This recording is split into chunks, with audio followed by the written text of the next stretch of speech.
I'm Rachel Horgan. Join me each episode as I sit down with a guest co-host covering the latest business stories in the Seattle area.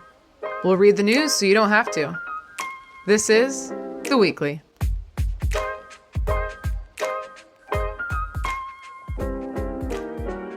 Hello, everyone. I am back from North Carolina for the conference I ran. I think I mentioned that last time. And I just spent the whole weekend disappearing from society. I was on the couch. I was watching TV. I had to recoup, but I am back in the world again. Something exciting is that I got asked to speak at an MCEI event, which is a Marketing Communications Executives International event next week. So I'm excited about that. It's going to be talking about the event industry, trends, how to use the most out of your sponsorship. And it just was really cool to be asked to do that. So that's fun. I'm flying to Puerto Rico tonight for a friend's wedding, and some girlfriends are coming with me. And I just was like, well, I could do a solo episode. I don't want to make a guest come, I have to pack and all this kind of stuff. And I was telling my audio engineer this, and I was like, wait a minute, what are you doing tomorrow? So today I have Nick Patri, marketing and podcast consultant, here with me. Hello. Hello, Rachel. Thank you for having me. It's an honor to be on this side of the mic. I'm so excited. And if you guys can probably hear that, his voice is like the perfect radio voice. So I'm just going to sit here and listen to you. A little about you, but you started as, I'm going to go backwards in your history here, but you started as a sports reporter at the Wisconsin State Journal. So there's a little bit of journalistic background. Yeah. Worked for Uber and launched a podcast for millions of drivers. Was a podcast producer for GoFundMe. A podcast producer and marketer for Fuel Talent's podcast, What Fuels You. Shout out to Shauna Swerland. Yeah. She has an awesome podcast. A lot of the guests that have been on mine have been on hers, and they kind of dive more into their personal stories, so I recommend it. You've been a producer and marketing consultant for REI's podcast, and currently you're freelancing and kind of leaning more into kind of the marketing strategy area. Is that right? Yeah, that's exactly right. You found my LinkedIn, and I did. It is accurate as far as I know. So tell us a little bit about where we're recording right now. Yes, I'm excited to be back here. We are in Chop House Row on Capitol Hill, the podcast studio here. It's a little tiny space in the basement, overcast room at Cloud Studios.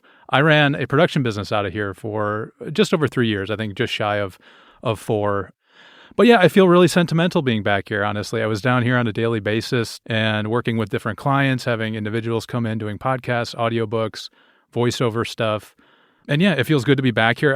It makes me sentimental about my original business partner, Joey. Shout out to him. Shout out to Liz Dunn, who owns Chop House Row and other properties around Seattle.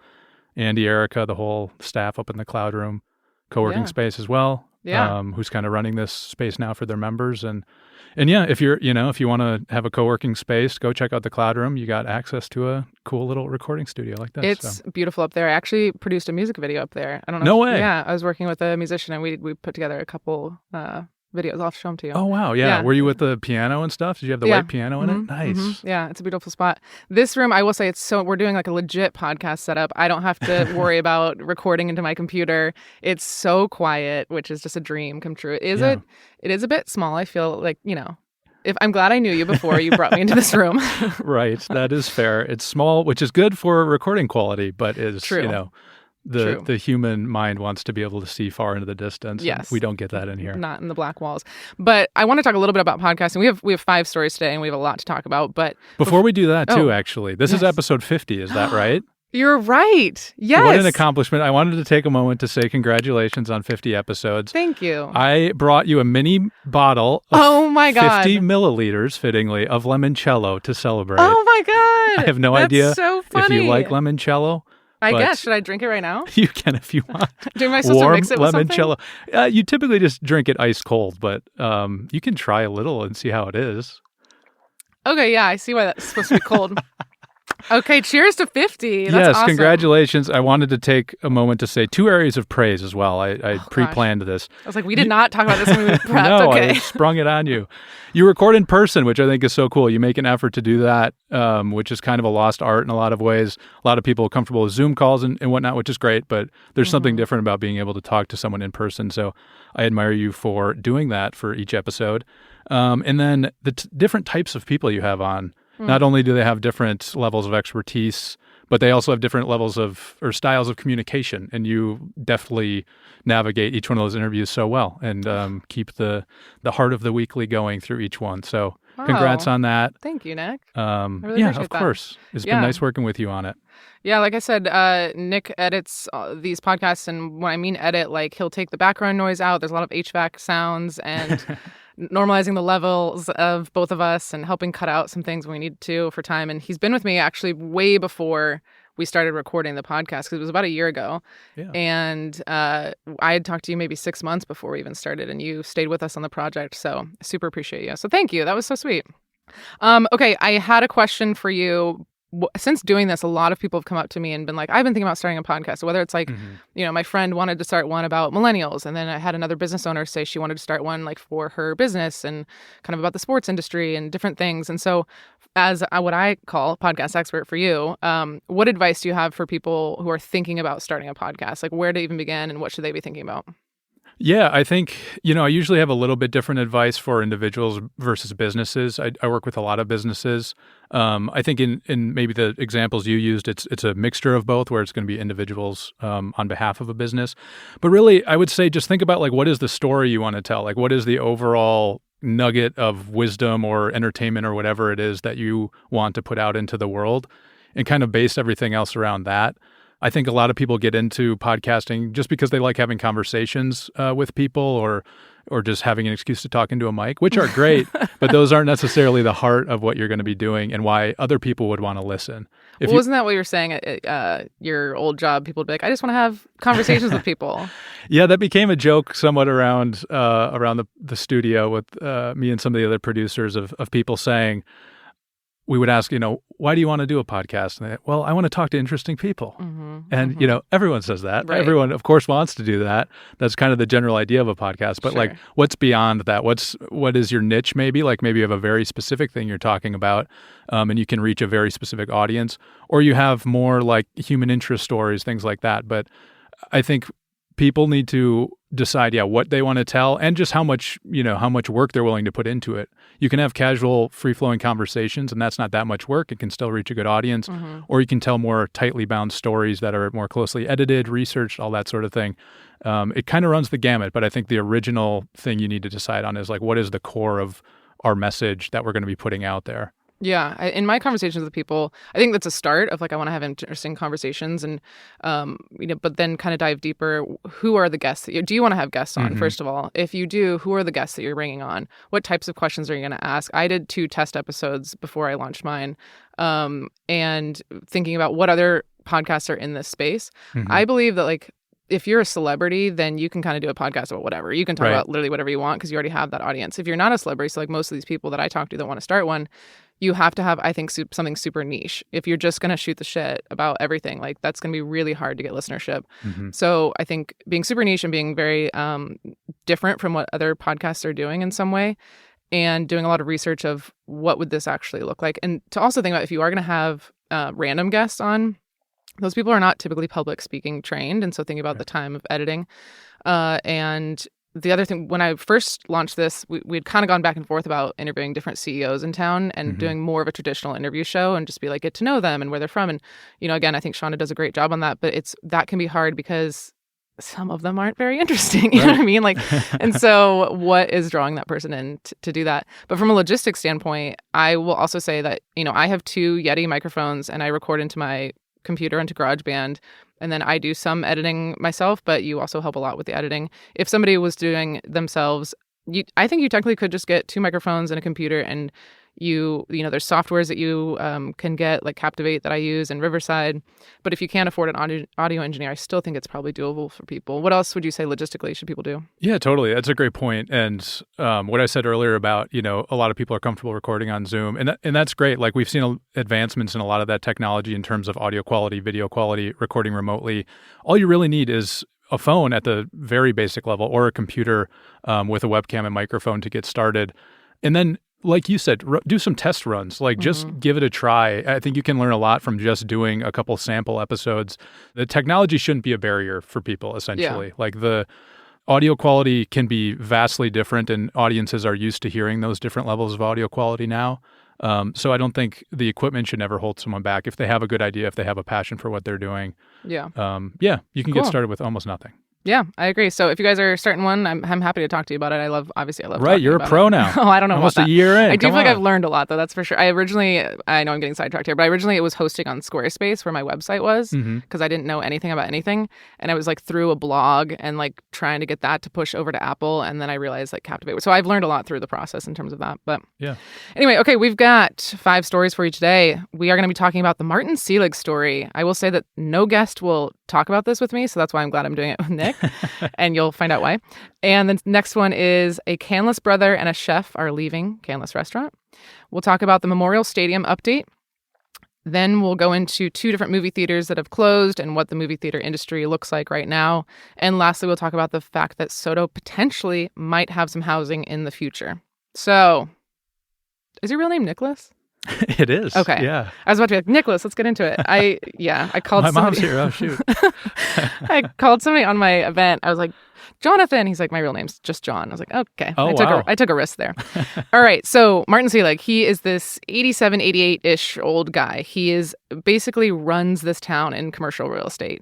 One of the quotes in the article says, love him or hate him, but don't bet against him. At one point in the 1980s, he owned more than a third of downtown office space. It was a Selig building. He was also the developer for the Columbia Center, which is still the tallest building. So think like the Columbia Tower Club. And so he's just kind of this known guy in Seattle. And what's happening with the headlines that are coming out is that he's defaulting on some loans for about $300 million. He also has another payment coming up in April for like $400 million. He's past due on his like city light bill and downtown taxes for millions of dollars. So it's really all adding up. It's specific to kind of 2 projects, the default of the loan.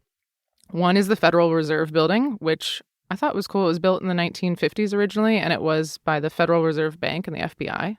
It looks really cool. They redid it. And then the other project is 400 Westlake Tower in South Lake Union, which was led by his daughter, Jordan Selig. She was kind of the lead on that project. And it is the most sustainable office building of its size in the world, it says. Wow. I don't know how they're measuring that. But they offset more energy than it uses. So it's like producing more energy than it's taking up. And something fun about this is they have like this huge water tank at the top. I think it's on the top. I guess I pictured it at the top. They have this huge water tank that uses rainwater to then like use it for their toilets and whatever else. I don't know. Yeah. And solar panels and all this other stuff. So it's a bummer because that was such a cool project that started pre-pandemic. And now obviously they're having a hard time. It's 96% vacant. So yeah, that's kind of what the article is, and why people won't touch this with me is because, again, he like runs this town. So if anybody were to say anything negative, I think they're worried about it, or some of that stuff. So what did you kind of pull from this article? What stood out to you? Yeah, I think that's an interesting dynamic that people don't want to talk about it. I think that goes to show how serious this stuff is for the city and like anyone who's trying to do something in the city.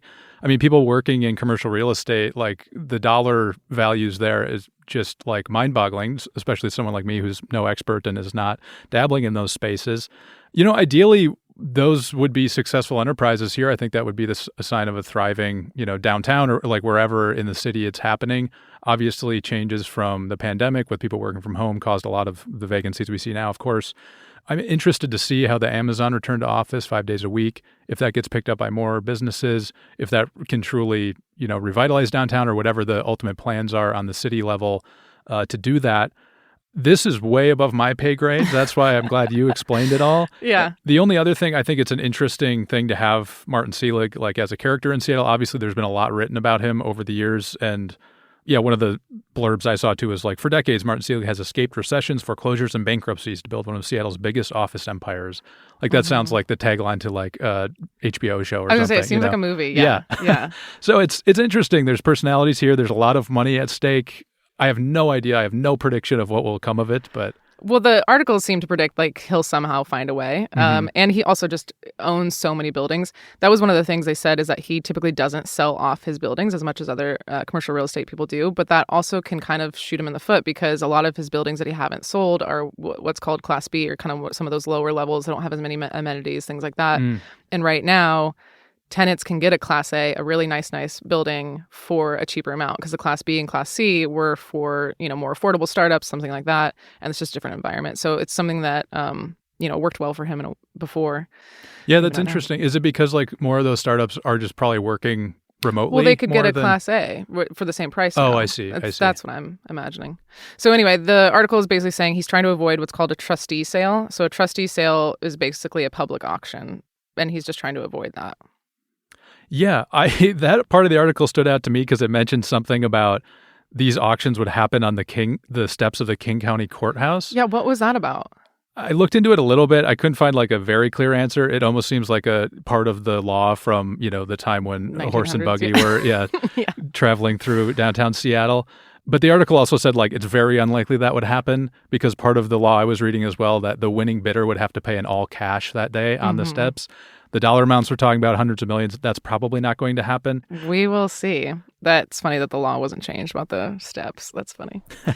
More specifically, too, I forgot this part. It was like 9 a.m. on Fridays on the steps is when it has to happen. Can you imagine if they actually did that? It'd be awesome. Okay, our next one is the Canlis brother. A Canlis brother leaves and a chef leave. So I think I'm going to give a little bit of history about Canlis, and then I'll pass it over to you to kind of recap the article. Awesome. So they have this thing on their website that really dives into all of it. So if you want the full detail, you can go to their website. But their great-grandparents, this is a family-owned business, and the current owners are third generation. But I'm going to start with the great-grandparents. They immigrated here, and they opened a family cafe in Stockton, California. So I should say they immigrated to the U.S., and they opened a family cafe in Stockton, California. Their son, Peter, was like, I want to make a name for myself. I'm going to Hawaii. I'm going to do my own thing. He starts cooking for the USO, and he opens the broiler in Waikiki, and he hires Japanese women instead of men to be the servers, which was very different at that time. And he has cuisine that celebrates European and Eastern techniques. In 1950, Peter moves to Seattle. He borrows $50,000, the most he can borrow, and he's trying to build this restaurant. But he can't get into the Seattle scene because he's an outsider. No one knows him. And so somebody eventually is like, okay, cool, you can have this land that's like way far out. If you guys know where Canlis is, it's kind of closer to like, it's by my house, so sort of North Queen Anne, Westlake-ish. So you're not in the downtown core at all. And he's like, fine, that's fine. And he hires a residential architect to build the restaurant because he wanted it to feel like a home. So again, if you've been to Canlis, it does look like a home and it does kind of feel like a home. He is successful. He builds 3 more restaurants, but eventually Peter passes away and he passes it along to his son and his son's wife. But they weren't restaurateurs. They were like, it's not really our forte, but we want to take care of the family, whatever. So they keep doing it for like 30 plus years. And they pass it on to their sons. And that's where we get to right now, which is Brian and Mark Canlis. They took over in 2007. So the story, what's the story, Nick? The more I read into this, it's like really, really a human interest piece. Like obviously we're talking about people leaving and so people are at the heart of it. But to me, it read like this is almost the exhale from like getting through the pandemic and stuff. And people are like, I need a big life change. Like that's almost what it felt like to me, both for the executive chef and for the Canlis brother who left. What I found was that in the case of Brian Canlis, who's leaving, he's moving to Nashville with his family. He has a friend there. I think they were roommates in college at Cornell, who's also a restaurateur, Will Guidera. And they're just going to do something together. They're going to see if it works. It said, like, we're going to have a 1-year trial run on this. So he has reasons to move there. Like a friend, he's not just throwing everything to the wind and going off away from everything he's always known. He has a reason to go there. It sounds like a new, exciting challenge.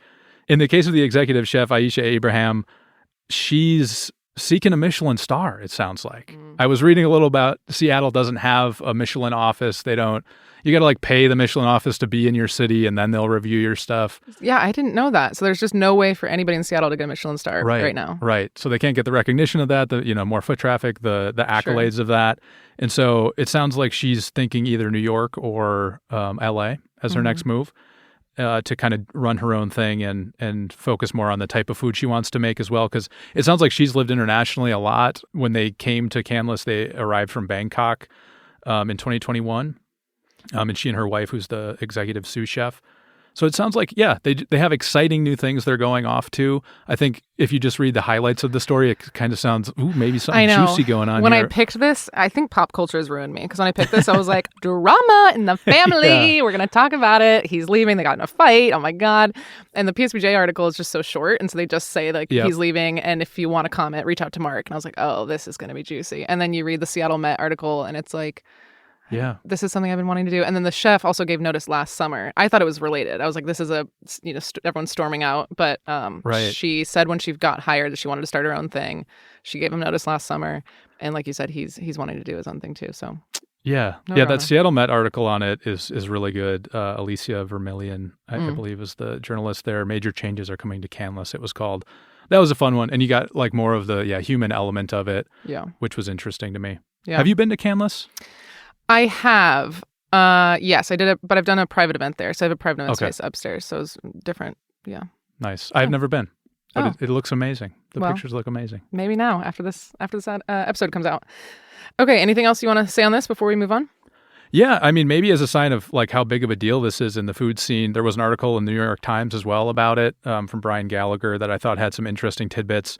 They had some quotes from the Canlis brothers at the end that get into what we were talking about at the beginning, where it's like their family started this. What did they believe? You know, they're big on like hospitality. There's a lot of stuff throughout their family history about that. One of them, I think, was teaching a course at Cornell about it, something like that. Yeah. And then there's a case study at Harvard Business School that also deals with it. But just to read a couple of the quotes from that article, this is Mark speaking. He said, "What we did early on was establish sort of the stuff that was really important to us, taking the way we were raised as kids and the way we saw the restaurant moving through the world and sort of codify that," he said, with emotion evident in his voice. And that worked for 20 years together. And now we're asking the question, if this is true about Brian and his life, meaning he wants a change, then what? If this is true that flourishing for him looks like not being in the restaurant, then what? That is emotion filled. Like that's brothers like who did this amazing thing together, did it through the pandemic, coming out the other side. I appreciate their like candor saying that. And then Brian followed up to that. He said, "We've been preaching the gospel of not being a talent prison and lifting our people up and celebrating people on the way out the door. But we really had to put our money where our mouth is when we had that moment of maybe it's time for me to leave." Yeah, I appreciate the types of interviews that they're giving. I saw one that he was saying, imagine you put a shirt on when you were in your 20s and now you look in the mirror. And he said, you don't even want to look in the mirror anymore because it doesn't really fit you anymore. And I was like, wow, okay, poetic. Right. Yeah. I can relate. So all of that makes me feel like this is the right thing. And I do appreciate that they talk about the experience of fine dining and customer service. Of course, I think that's a huge thing. I think it's a little bit related when we get into the movie theater part of this, but yeah. Yeah, good article. Great. All right. Okay, we're going to talk about Memorial Stadium and the update there. So Memorial Stadium is owned by Seattle Public Schools, and it's a not-for-profit stadium. And they raised all this money because they were going to redo it. It's pretty old. It was first completed in 1947. It's called Memorial Stadium because it was built as a memorial for the alumni of Seattle Public Schools that were killed in World War II. I did not know that. I guess there's like a wall that has their names on it. And so they want to redo it. One Roof Stadium Partnership is the organization that is leading the charge of redoing this. And when you look into that, it's made up of Seattle Kraken, Climate Pledge Arena, and One Roof Foundation. So One Roof Foundation is the philanthropic arm of the Seattle Kraken. And so together, they helped raise $30 million from donors, in addition to $110 million in public funding. So you can think like state taxes, city taxes, a couple of government funding. And again, like I said, with $30 million from donors, which we were just talking about, like, that's so cool that there's so many people in Seattle that are like, oh, you just want to check for $1 million? Sure, here you go. Right. But I love that. And one thing that stood out to me in here was, I think it's Mari Horita said, everybody benefits, but no one profits. Because this, like I said, it's not a for-profit stadium. All these people that are giving the money are not going to get a return on the investment financially. But I love when she says everybody's going to benefit. The article that came out is basically saying that they raised the money that they need. They estimate that it's going to cost about that much to do. And so now they can start breaking ground in this summer. And they're estimating it'll be done in 2027. I wanted to talk about a few capacity facts, unless you want to jump. Okay. No, let's do it. So the replacement stadium is going to have about 6,500 seats and full capacity about 8,000 because you think there's people like standing room and stuff like that. Yeah. In the past, it was between like 12 and 17,000 because the Sounders used to play there and some other games. So when I initially read that, and maybe you can weigh in on this, is why would they go smaller? Like, I know it's a not-for-profit, but to me, the bigger the better, the more people get to experience it, more, sales on the food and beverage. What do you think? Mm-hmm. It could be a number of reasons, like the space they have the seats that were put in there originally probably are much smaller than like the level of comfort and space we want to put in there now. And they might have plans for other, having like a kids area or something that would take up some of the space. But that is a good point on the capacity. I love small venues for everything, really, music, sports. In Seattle, I feel like most of the sporting events I'm going to are at smaller capacity places. Dubsy Fish Sticks down in White Center. What are those? Summer baseball league. It's like college kids from around the country, I think, come to play for the Dubsy Fish Sticks, which is an excellent mascot. You got to go check it out. I will. I think things like that have a place because, like you said, the bigger the better. Usually, we're packing people in, whatever, for the Kraken, the Mariners, and the Seahawks. But I think these smaller venues have a place because, one, they're going to be more affordable. Families can come. True. If you just want something random to do on an afternoon, like that's usually what the Dubsy Fish Sticks games usually end up being for me. It's just nice to be able to have accessible things like that price-wise and to see different levels of competition happening as well, right? We don't need to see the people at the height of their sport every time. It's fun to support people at lower levels. Totally. And in the case of Memorial Stadium, it's owned by the schools, like you said. So it's going to be a lot of amateur kids playing there, which is awesome. They need a space like that. So I was looking into it. So again, I said 8,000 capacity. And what does that look like in comparison to some of our other stadiums? Yeah. We've got Inner Bay, which is where Ballard FC plays. And now Salmon Bay FC is going to start playing. That maxes out at like around 1,000. Okay. So much, much smaller. And then when you think about Lumen Field, that maxes out like around 70,000. So looking at that, I'm like, okay, this is kind of like an in-between stadium that we really need. And originally they were talking about, what other people can go play there. And they're going to approach the Seawolves, so the rugby team. They want to play there. And there was talk about having Rain FC, the women's soccer team. And I was Googling around, and because I've been to a lot of those games, their highest attended game was about 34,000, and they average around 14,000. Wow. So I think when they originally thought about doing this, it was Rain used to play in Tacoma, and probably had like much less attendance down there. But now I feel like I feel like they should stay at Lumen if they're getting that many people to come out, right? Yeah. So and I think at some point the Rain did play at Memorial Stadium as well, because I have one little history there. I had one of my first dates with my now fiance at Memorial Stadium for a Rain game. That's so like cute. 8 years ago or something. Yeah. So I have special memories there. I'm glad they're, improving it and everything. Do you go back every year on your anniversary? There's no game. Don't. You're just sitting there in the stadium. We just sit there bringing in paper bags of our own beverages, let's say. The police are like, sir, can we help you? All right. Anything else you want to say on this? You're the sports guy. Anything else you want to say on this one? I'm a big sports head. I do love being able, again, to see accessible games. Like, of course, there's a place to feel the energy and ambiance of a giant stadium for sporting events, but like the smaller level stuff is so cool. And I think Seattle does actually have like a fair amount of smaller teams and more accessible venues that you can enjoy that stuff. So yeah, it's a cool place to enjoy sports. Awesome. Well, I'm excited to see it in 2027. Okay, we're moving into movie theaters. I put this on here because I am devastated that my favorite movie theater, AMC 10, closed. That's the one in U District. And when I was doing some research on this, I saw there was another article that just came out that the Arc Lodge Cinemas in Columbia City, which is an independent 4-screen theater, that one also closed. And I just feel like, Nick and I, we should be speaking on this because I don't want to brag, but we are AMC Stubs members. I'm a Premier member. Are you A-list? I'm actually on the A-list, yeah. Wow. Oh, I mean... Did you get permission to talk to me? I mean, my God, no wonder you're a guest on the show. So I'm sad about it, but that's really what the articles are, is just that they both closed. Yeah. But I want to talk about the movie theater industry in general, and do we think it can recover? So I guess, do you have initial thoughts on this? I'll start there. I guess, yeah. Do you have initial thoughts? Yeah, I think, in these two cases, they're probably a little bit different, obviously, like the AMC being owned by AMC. They're probably checking off, locations that just aren't as profitable as others. Yes. And there's at least, 4 other AMCs in the Seattle area, I think. Something like that. South Center, Pacific Place, one up north as well, one in Factoria. But this one was 21 and over. I just want to be clear Which is that. cool.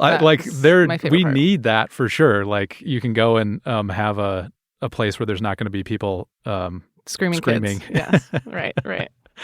But the Arc Lodge, I live not too far from that, where that was in Columbia City. I've been there a few times. It was a cute little space. Felt like a historic building, I think, for better or worse. Like, when you compare that to the experience of going to an AMC, it's not that hard to understand why people might prefer going to the AMC if they're going to be paying a lot for a ticket, have a more comfortable seat, whatever. Sure. It's still too bad to see it go.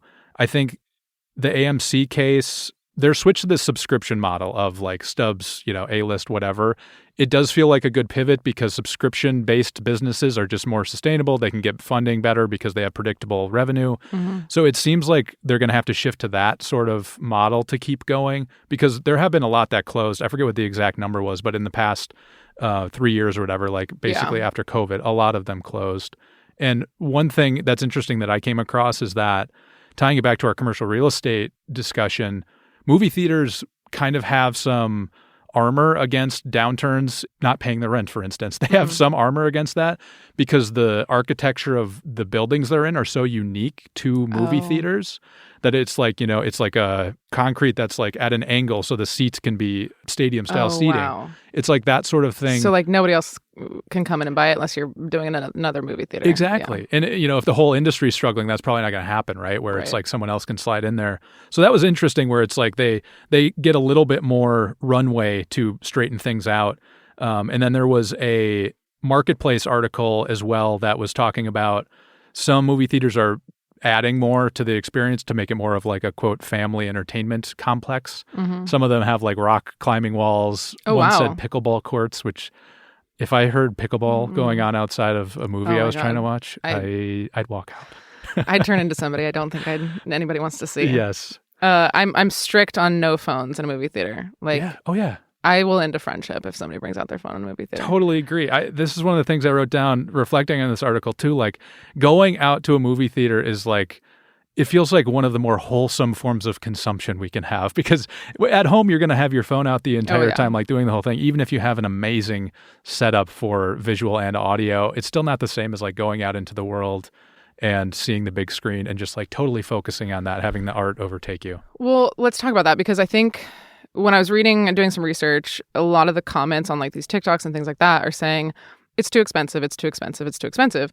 And like, especially for like a family. Tickets? Yeah, tickets. Like that's why they're not going. This is why they're going out of business, blah, blah, blah. But when I hear it's too expensive, what I hear is I'm not getting the value for what I am paying because guess what? You're still going to Disneyland. You're still paying much more to go to a concert. You're still paying much more to go to dinner. And you're not saying it's too expensive unless you don't feel like you're getting the value for it. And they're saying like, well, I could just sit at home and watch the movie. Why would I go out there? And to me, what you're missing is experience and community because it's not about being able to see the movie 2 weeks before you can see it at home. It's about having fun there. And when I look at these movie theaters, AMC 10, they haven't done anything. Like redo the carpets, create a lounge space. And so I want to list through kind of some of the suggestions that I'll link the TikTok videos that I was looking at. But I was like, what would I do if I had a movie theater? Like, how would I change that whole thing? Oh, nice. Yeah. And I didn't know that some of them had the rock climbing gyms, but I feel like overall people haven't tried enough stuff and maybe they don't have the funding to. I know, like Pacific Place AMC could have a rock climbing wall. That thing is so tall. I know. Like, come on. Just do something. So one of them said like lean into the luxury, which I think we have some of that stuff. Create community, like I said. I think like have events there, have like a gaming competition, have like a TV watching marathon type thing. Do new movies and old movies. Sell coffee there. Maybe have a coffee shop next to it so people come by that place a lot. Have healthier snacks. Have merch that people want that's different. Have something outside of the theater that brings people by, like a red box or a vending machine or something. Do like a FedEx drop off, like anything that just gets people to the theater to think about it a little bit more because we're also not seeing trailers as much was another thing. One of the comments was that there's not enough good content in these movie theaters. So why not partner with Netflix and have them show, the new release early to the theater and do some sort of kickback situation? Maybe subtitles as an option. I mean, the ideas are endless, and I just wish that theaters would have like tried some of it. But overall, I strongly think that similar to a bar. Like, yes, I could drink a beer at home, but there's a reason why I go to a bar, which is the community and like to have a space to talk about the movie both before you go to the movie and afterwards. Because think about it, after you leave the movie, you're like, okay, bye. Right. Unless we'll you talk on the way to the car and then leave. Yeah. Or like, or if you're meeting up with friends, like you go down, like maybe you don't want to walk down the street in a sketchy area, whatever. So like, why can't we create this space? So those are my thoughts on the. Yeah, I like that. And I think some of the smaller theaters in Seattle do a really good job of having alternative offerings to bring people in and just to survive. Like, the Central Cinema in Central District comes to mind. They do like full food service, like you order stuff on your phone during, and they'll bring out your food. That's a really fun experience. They show old movies, like they'll do different some of them are series. doing it, yes. Yeah, exactly, but not on the national scale. So if these big theaters are struggling, they should try out some of this more alternative stuff and just stop raising the price of popcorn to offset all their other costs. There's one more fact I have on here, and then those are all my notes. But the one more fact is that movies that have a theatrical release first do better in streaming afterwards. That's what they found. Interesting. So even if they don't do well in the box office, just knowing that it was in the box office gets people excited to go watch it streaming. Sure. Cool. I love going to the movies, as we discussed. So that was a fun article for me. Fun, but not fun, because I don't know where I'm going to go to my 21 and over theater now. I have to go over to Bellevue. Anyway. Okay, last one. Are you ready? Let's do it. Okay, we're talking about SODO and the stadium area. So Sarah Nelson, she's the city council president. Sarah Nelson is the former founder of Fremont Brewing. We covered the story a couple episodes ago, but she is now a minority owner. She sold the majority of it to Seattle Hospitality. But she's known for kind of being the business-friendly advocate on city council. She's proposing to rezone SODO, but specifically, like I said, around like T-Mobile Park and Lumen Field, to make it possible and even likely to build apartment buildings to get some housing down there. If you've all been down there, you know that it's like industrial and there's like a couple bars, but not a lot of housing. And the rent, half of the homes would require rent to be below market rate. So you're looking at affordable housing. Important to note is that it sounds like it was initially part of this previous deal about land use that was put forward, and the Port of Seattle was like, no, take out the housing part. And they're like, okay, fine. So they took the housing part out, and they're like, but we're going to revisit this in a couple years. So a couple years have gone by, and this is the revisiting of it. And the Port's like, no, a deal is a deal. And so there's kind of this argument for and argument against. I'll start with the argument for. Yeah. Sarah Nelson is saying at the core of this is good for small businesses, it's good for affordable housing, and it's going to be good for public safety.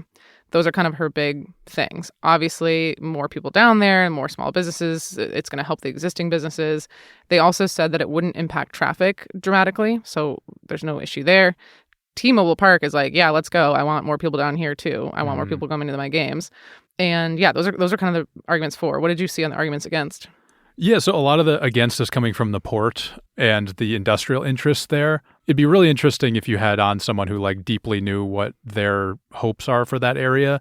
It sounds to me like they're really just looking to attract more industry to come there, more people to use the port, or, more businesses, of course, to use the port because their capacity has been down since COVID. And I read a little about that they're competing with other ports around the country. And so they're trying to remain competitive there by maintaining as much space as they can for, expansion. Like people want to know that if they're investing in that, it has room for growth. It's not as big as it's ever going to be. That was the main thing I saw. The traffic thing too, I was a little confused about why housing there would necessarily impact transportation for the port. But I guess just in general that there would be more traffic, so it would be harder for them to operate the larger vehicles they're using. But yeah, I think this is an interesting one because there's equal pro reasons to do it. Do you think it's equal? Because I feel like maybe the port was like, we don't want it.